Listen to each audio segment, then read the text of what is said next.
Okay.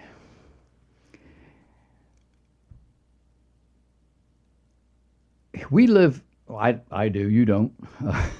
I live here in the outskirts, right outside of Charleston, South Carolina, a little town called Summerville.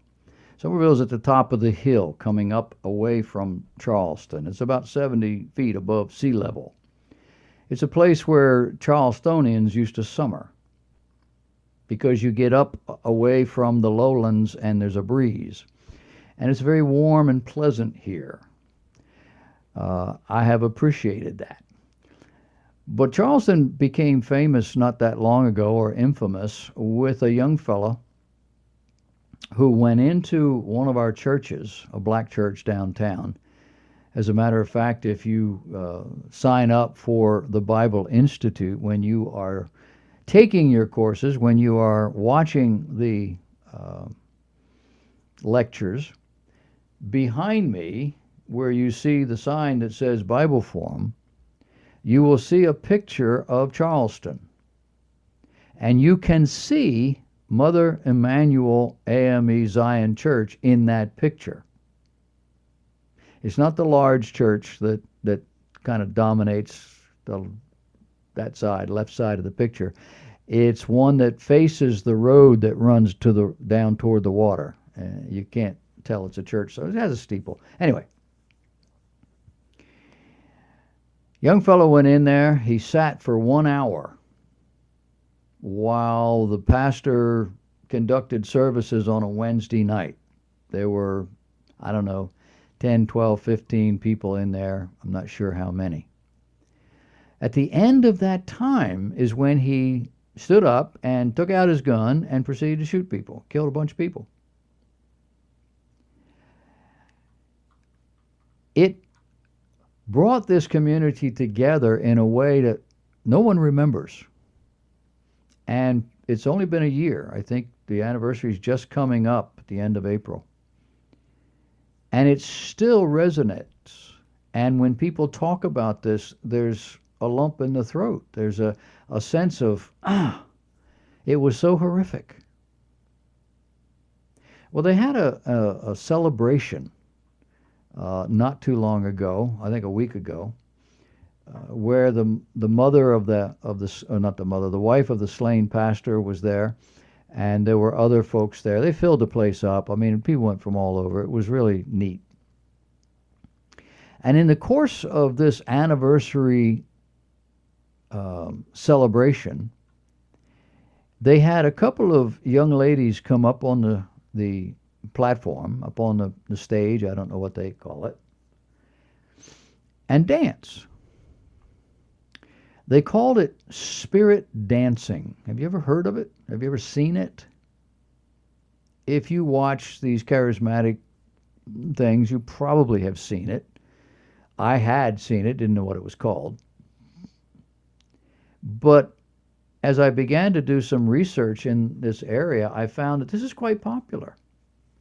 It's popular largely in black churches, but it's also popular in charismatic churches. What I couldn't figure out is why. Because the dancing is sensual. Now, I don't mean overtly sexual, but very physically emotive. And these were just young girls, and what I saw seemed very tame compared to what I found on the net. I saw very young girls, early teenaged girls, and young adult women. What I did not see were 60-year-old girls dancing in church. Nor did I see any men doing this kind of dancing, although it probably exists. You and I were here at Christmas when I showed you from my iPad the video of the Hillsong Church's London honky-tonk, flapper girl, speakeasy jazz rendition of Silent Night. I went online to see that again, to bring that up with the idea that maybe I would cut out a portion of it. Just say, just to try. Can't get it anymore. It's been removed.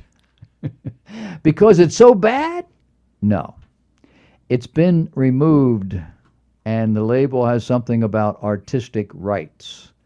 And I don't know if they didn't have the right to put the music on there, because I know from my experience, my bumper music is secular.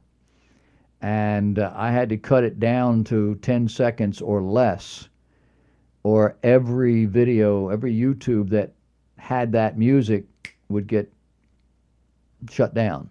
You wouldn't get to see it because I don't have the rights to it. I haven't paid the rights to have that. The radio stations where I had the show, they did. When I was on my own, I had to do it, and I didn't have money for that. But if you do 10 seconds or less, you don't have to pay. So I cut it down. We don't need it anyway. But here's the point. This church in Australia, exported to London, has probably taken their stuff off the internet. They weren't the ones that put it up anyway, because they want you to pay to see it. And if you don't pay to see it, you're not going to see it. That's what they're going to be doing. Now, there was a fellow I ran into online, a 30-something black man, who has some sort of a video ministry where he critiques stuff that's happening in and on and around the church, and it's usually the black church. And he was outraged. He played a performance, he called it. And it was in a small church. Didn't look like there were a whole lot of people there. And there were two women. They could have been in their late teens. They could have been in their early 20s. They could have been 30. I can't tell anymore. But they were dressed in loose-fitting, gauzy, flowing, call them dresses. They were over the head and came down and, that sort of thing. And as the music began, they were undulating, rotating, and otherwise responding to the soft musical tones. And he was commenting on this. But this young man was especially shocked at the fact that they were apparently wearing black tights. He wondered, when they swirled around, you could see something. I didn't see anything. He was close. I'm watching his video, can't tell a whole lot. And he didn't know why they would be wearing those black tights. But it only took about 3 or 4 minutes to find out why. Because they insisted on showing you their black tights. Not only were they swirling around, but they were bending over forward on their feet and their hands in such a way that it revealed their backside, and holding that position for 30 seconds or more so that there'd be no misunderstanding. And they did it a couple of times before I shut it off. And he kept commenting about the older ladies you could see in the distance, sitting there on, kind of up front, but on the side. And they were watching, and they were fanning themselves, and they were every once in a while talking to each other. And he wondered why they didn't stop this. Have you ever seen anything like that in your church? I've never seen that, but then I don't frequent these kinds of churches. I mean, the kinds of churches that apparently have no biblical standards regarding this sort of thing.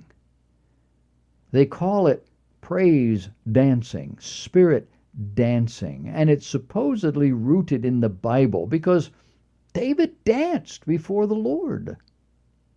So it must be okay.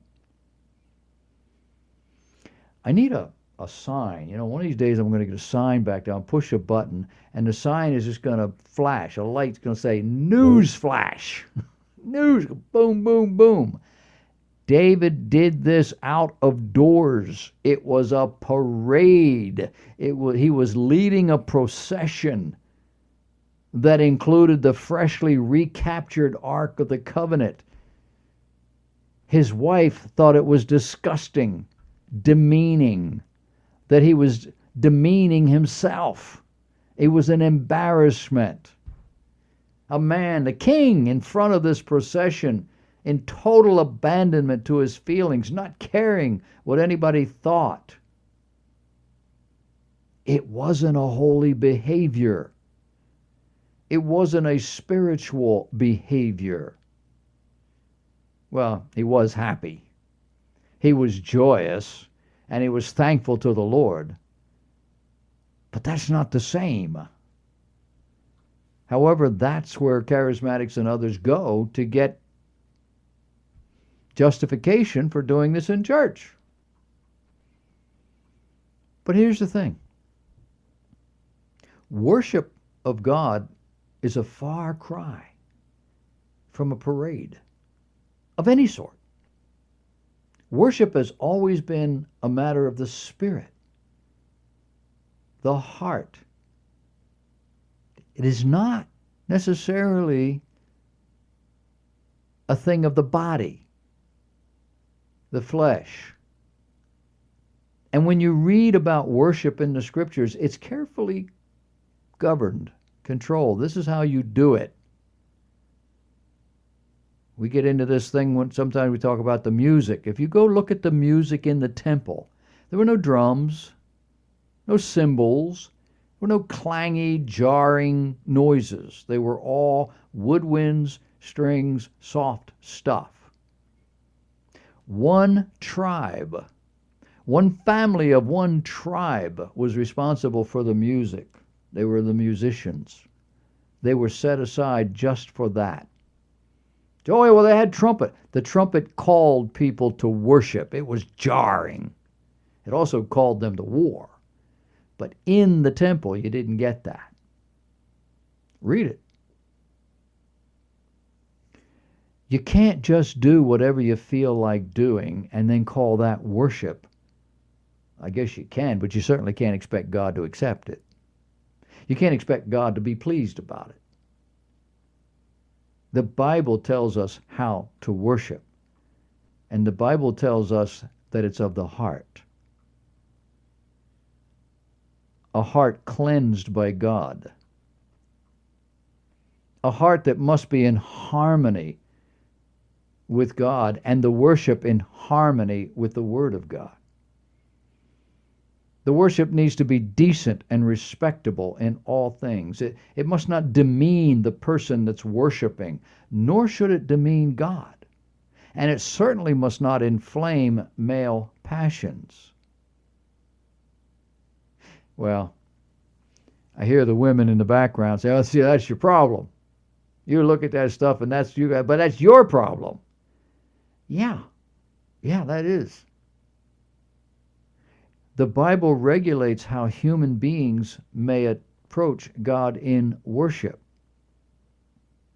And it shouldn't be that someone would be doing anything that could inflame those passions in others.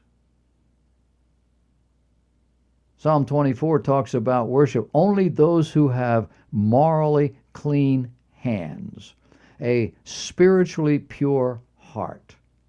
Only those who have not lifted up their soul to vanity, nor sworn deceitfully, may approach God or stand in His holy place.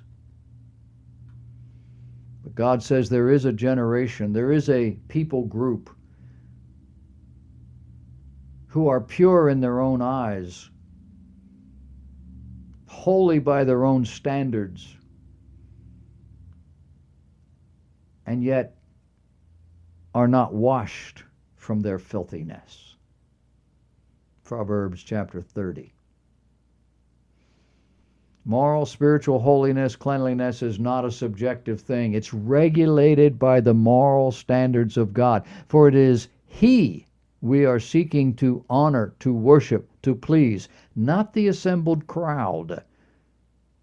Is God pleased when young women bend over so men can look at their underwear? I'm sure the answer to that will vary depending on who's answering. Therein lies the problem. Now you can see why our contemporary churches are full and the older churches not so much. I'm certain these young women were very much appreciated, and they are certainly in demand within their circle. People would come to see them. And the preacher, well, at least they come to church. How's that? It is a weird world that we live in. 843-732-0249. We are coming up on the top of the hour. We've been together for an hour already.